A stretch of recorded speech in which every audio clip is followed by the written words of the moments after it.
তো অপবিশ্বাসে কখনো বিয়ে হয়নি, হিন্দু মুসলিম কিভাবে বিয়ে হলো? আচ্ছা, উনি যদি হিন্দুই থাকে তাহলে কিভাবে মুসলমানের সাথে বিয়ে হলো? মানে আচ্ছা, অনেক কিছুই তো। সম্প্রতি একটি সাক্ষাৎকারে চিত্রনায়িকা বুবলি সরাসরি প্রশ্ন ছুড়ে দেন অপবিশ্বাসকে উদ্দেশ্য করে। বুবলির প্রশ্ন, হিন্দু মুসলিম বিয়ে হয় কিভাবে? অপু তো এখনো হিন্দু, তাহলে মুসলিম সাকিবকে সে কিভাবে বিয়ে করেছিল? এই মন্তব্য ঘিরে শুরু হয় তুমুল বিতর্ক। বুবলির এমন মন্তব্যের উত্তরে মুখ খুলেছেন অপবিশ্বাস।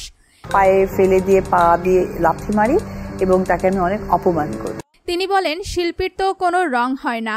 আমি এই সব কথা বলে নিজের মুখ নষ্ট করতে চাই না।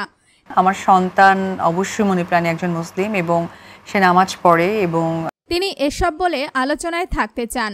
আমি ব্যক্তিগত জীবন নিয়ে বারবার মুখ খুলতে চাই না। আমার কাজেই আমার পরিচয়।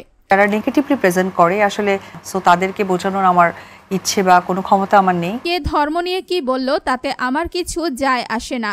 তিনি আরও বলেন, এসব কাদা ছোড়াছুড়ির রাজনীতি আমার পছন্দ নয়। একজন নারী হিসেবে, একজন মা হিসেবে আমি চাই সম্মান নিয়ে বাঁচতে। আমি যা বলার সেটা স্পষ্ট করে বলি, কিন্তু ইচ্ছাকৃতভাবে কাউকে ছোট করা, ধর্ম নিয়ে প্রশ্ন তোলা, এসব আমার সংস্কৃতির মধ্যে পড়ে না।